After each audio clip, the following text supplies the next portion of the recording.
दोस्तों, हम रीता आप सबके नमस्ते प्रणाम करते ही आप सबके सामने बहुत प्यारा भजन गीत लैका यही जोन तारा पर से तारा जात की तारा पर से लौटत की आप सब गाय सकत हैं। जब मिट्टी खोदई जात हैं शादी में तो वहाँ टाइम आप लोग गाना गाय सकत हैं। हमारे गीत सुनिया और कमेंट कई बतावे कि आप सबके हमारे गीत कैसन लगा। धन्यवाद।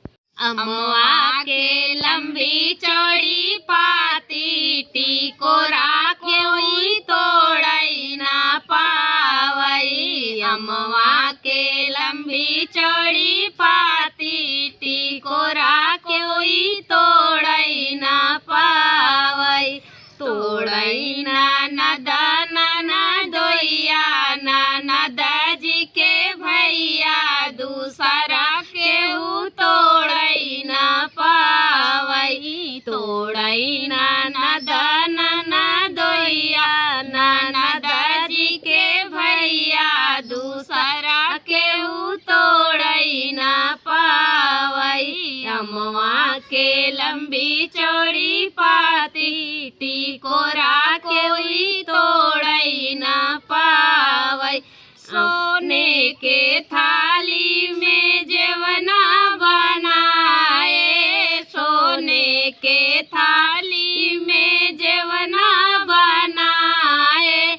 जेवई ननद दोइया ननद जी के भैया दूसरा केहू जेवई ना पावई। जेवई ननद दोइया ननद जी के भैया दूसरा केहू जेवई ना पावई।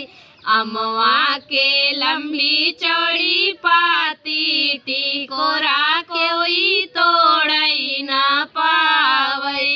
अमवा के लंबी चौड़ी पाती टिकोरा कोई तोड़ई ना पावई। झझरे गेरुलवा गंगा जल पानी, झझरे गेरुलवा गंगा जल पानी। घूटई ननद दोइया ननद जी के भैया दूसरा केहू घोटई ना पावई। घूटई ननद दोइया ननद जी के भैया दूसरा केहू घोटई ना पावई। अमवा के लंबी चौड़ी पाती टिकोरा कोई तोड़ई ना पावई। अमवा के लंबी चौड़ी पाती टिकोरा कोई तोड़ई ना पावई। इलायची कबीरा लगाए लांग, इलायची कबीरवा लगाए।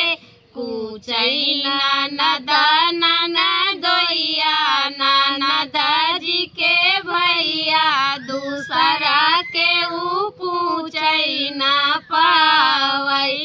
कुचई ननद दोइया ननद जी के भैया दूसरा केहू कुचई ना पावई।